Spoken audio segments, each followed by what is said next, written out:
সংস্কার ছাড়া কখনোই নির্বাচন সম্ভব না।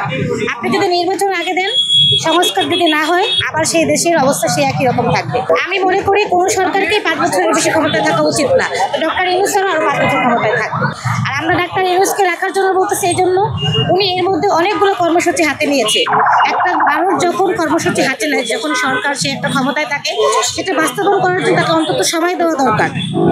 কারণ এখন আমি একটা কর্মসূচি হাতে নিলাম, কিন্তু করতে পারলাম না সময়ের অভাবে। এখন ইতিমধ্যে দেখেছেন যে রমজানে কিন্তু আমরা স্বস্তি পেয়েছি। এদেশের জনগণ কি চায়?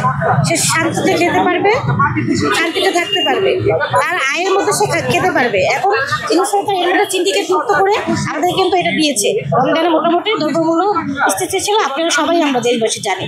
এই জন্য আর বিভিন্ন যেরকম শিক্ষা ক্ষেত্রে, চিকিৎসা ক্ষেত্রে সে উন্নয়ন করতেছে, অনেক ধরনের কর্মসূচি হাতে নিয়েছে, ইতিমধ্যে আপনারা দেখেছেন। সেটা বাস্তবায়ন করার জন্য আমরা মনে করি ডক্টর ইউনূসকে আমরা আরও 5 বছর রাখতে চাই। আর সংস্কার আগে, তারপর নির্বাচন। এখন ইউনূস সরকারকে আমরা ছাত্র জনতারা ওনারাই কিন্তু আনা হয়েছে, ছিল না। কিন্তু এখন আমরা ওনাকে দেখার পরে আমরা দেখতেছি উনি দেশের জন্য ভালো উন্নয়নমূলক কাজ করছে, বিভিন্ন কর্মকাণ্ড হাতে নিয়েছে। এখন আমাদের যদি আমরা এখন সেই নির্বাচনটাই আগে দিই, হওয়ার সম্ভাবনা আছে। আমি মনে করি কোনো সরকারকে 5 বছরের বেশি ক্ষমতায় থাকা উচিত না। ডক্টর ইউনূস স্যার আরও 5 বছর ক্ষমতায় থাকবে।